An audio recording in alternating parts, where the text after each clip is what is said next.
हमारे साथ बात करने के लिए देश के शिक्षा मंत्री धर्मेंद्र प्रधान जी। धर्मेंद्र जी, पहले नीट और फिर यूजीसी नेट का एग्ज़ाम, आपको लगता नहीं कि देश के लाखों बच्चे जो सालों तैयारी करते हैं, महीनों तैयारी करते हैं और उसके बाद एग्ज़ाम के बाद इस तरह की परिस्थितियां उत्पन्न होती हैं तो उनका विश्वास थोड़ा सा डगमगाया है? देखिए, मैं इस दुर्भाग्यपूर्ण घटना को, इस प्रकार की एक्सीडेंट को स्वीकार करता हूं। मैं भी उसके लिए जिम्मेवार हूं क्योंकि मैं शिक्षा विभाग की दायित्व में हूं। ऐसे नहीं होना चाहिए, लेकिन मैं आपको आपके माध्यम से देश के विद्यार्थियों को आश्वस्त करता हूं, उनकी मेहनत को, उनकी परिश्रम को हम व्यर्थ नहीं जाने देंगे। दो अलग अलग विषय है, नीट और नेट यूजीसी।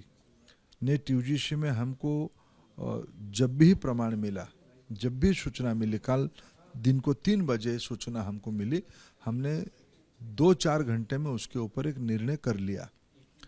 नीट की 2 प्रकार की विषय था, एक ग्रेस मार्क की इशू था, उसको भी कोर्ट की आदेश के हिसाब से समाधान कर लिया गया। एक पर्टिकुलर जगह की कुछ विसंगति ध्यान में आई है, उसको भी, उसकी समस्या की अंत तक हम लोग पहुंच गए हैं। बिहार पुलिस ने डे 1 से उस पर कार्रवाई शुरू किया है। उसको भारत सरकार के अधिकारी और बिहार की अधिकारी मिलके जल्द ही उसमें एक लॉजिकल एंड तक पहुंचेंगे। मैं आपकी माध्यम से देश की विद्यार्थियों को आश्वस्त करना चाहता हूं, भारत सरकार प्रतिबद्ध है पारदर्शिता के लिए, उनकी भविष्य की सुरक्षा के लिए। इसमें गड़बड़ी और बाधा डालने वाले कोई भी व्यक्ति हो, भारत सरकार उसके ऊपर सख्ती से पेश आएगी। धर्मेंद्र जी, विपक्ष भी और आज तमाम छात्र संगठनों ने पूरे देश में प्रदर्शन किया और उनका सबका ये कहना है कि जब यूजीसी नेट के साथ आपको जब गड़बड़ी की जानकारी मिली, आप उसे कैंसिल कर सकते हैं, तो फिर नीट की परीक्षा में गड़बड़ी की आशंका या गड़बड़ी की बातें सामने आई तो आप उसके साथ वही ट्रीटमेंट क्यों नहीं कर सकते?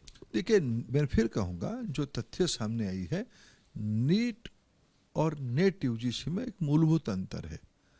ये इलेक्ट्रॉनिक्स टेलीग्राम के माध्यम से इसकी पूरा क्वेश्चन आ गया था।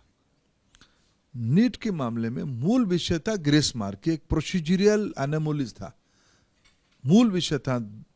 5 दिन पहले तक आपके चैनल के माध्यम से मूल चैलेंज क्या था, नीट की मूल चर्चा थी ग्रेस मार्क, जिसको फिर एक प्रक्रिया में, पद्धति में डालते हुए उसको कुछ गड़बड़ी शुरू में किया गया था, उसको सुधारा गया। कोर्ट की निगरानी में, कोर्ट के आदेश से उसकी एक समाधान की रास्ता निकली। फिर एक जगह की कुछ विसंगति ध्यान में आई। देखिए, लाखों विद्यार्थी, मेधावी विद्यार्थी एक मेरिट लिस्ट में आए हैं। ग्रामीण पृष्ठभूमि के आए हैं, गरीब घर के बच्चे आए हैं, मध्यवर्गीय घर के बच्चे आए हैं, छोटे शहर के बच्चे आए हैं। इन सारे बच्चों के भविष्य को ऐसे ही तो अनदेखा नहीं किया जा सकता है ना। उनकी भी तो दायित्व सरकार के साथ है, उनकी भी तो चिंता हमें है। और चीज़ों को, कोई भी चीज़ों को एक लॉजिकल एंड तक लेने में थोड़ा समय लगता है। इसमें नीट और नेट के एक मूलभूत अंतर है। सर, आपको क्या लगता है कहीं से भी अब तक कोई ऐसा इनपुट मिला है कि इस पूरे मसले पर एनटीए की भी कहीं कोई गलती है और एनटीए के कुछ लोग भी इसमें इन्वॉल्व हैं? देखिए, मैं सारा विषय को, एक इंटरनल इंक्वायरी चल भी रहा है और मैं आपको आश्वस्त करता हूँ, एनटीए को सुधारा जाएगा। सरकार एक रिफॉर्म कमेटी की भी योजना बना रही है। एनटीए की स्ट्रक्चर से लेके उनकी डाटा एनालिसिस तक की प्रक्रिया को एक नया रिकमेंडेशंस के साथ उनके सामने रखा जाएगा। एक्सपर्ट्स लोगों की कमेटी बनेगी, ये सारा विषय किया जाएगा। और अंत में मैं एक बात फिर कहना चाहूँगा आपके माध्यम से, हमारी प्रतिबद्धता देश के विद्यार्थियों के साथ है, देश के अभिभावकों के साथ है। एनटीए की कोई भी अधिकारी हो या कोई भी जिम्मेवार व्यक्ति हो, अगर उनको दोषी पाया गया, प्रथम दृष्टया सरकार के पास कुछ जानकारी है भी, ये सारा विषय किसी को हम बख्शेंगे नहीं। कैसी जानकारी, और ये कमेटी कब तक बन जाएगी? कमेटी अलग विषय है, कार्यवाही अलग विषय है। कमेटी निश्चित रूप में बनेगी, जल्दी ही बनेगी, कार्यवाही भी जल्दी होगा।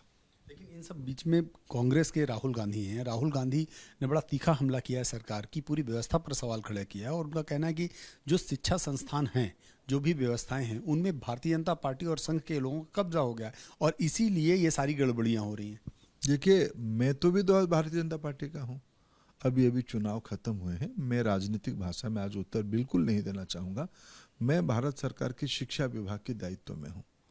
मेरे दायित्व भारत की लाखों विद्यार्थी जो विभिन्न परीक्षा में बैठे, वो भ्रम में, अफवाह में कोई उनको बरगलाना चाहे तो चाहे, मेरे दायित्व है उनके मन में विश्वास पैदा करना।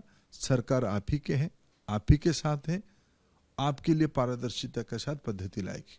तो सर, सरकार वो कौन से कदम उठाएगी जिससे बच्चों में विश्वास पैदा हो? क्योंकि अभी बहुत सारे लाखों बच्चों से, हमारे चैनल ने भी बहुत लोगों से बात की, उनके सब में एक असुरक्षा की भावना है। उनको लगता है कि उनकी जो सालों की या महीनों की जो मेहनत है वो व्यर्थ चली गई है। कहीं बहुत सारे जो बच्चे सेलेक्ट भी हो गए हैं, जैसे आपने कहा कि नीट और दोनों की जो नेचर है दोनों के अलग हैं, लेकिन नीट के भी बहुत सारे बच्चों के अंदर असमंजस की स्थिति कि कहीं उनकी परीक्षा रद्द ना हो जाए, वो सिलेक्ट हो गए फिर से दोबारा एग्जाम देना।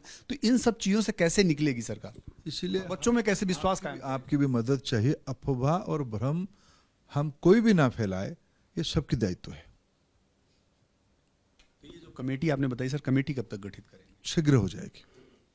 धन्यवाद सर हमसे बात करने के लिए। धर्मेंद्र प्रधान जी थे जो साफ तौर पे कह रहे हैं कि लाखों बच्चे देश के हैं, उन पे विश्वास पैदा करने के लिए सरकार कई कदम उठा रही है और जो भी दोषी होंगे उन्हें बख्शा नहीं जाएगा।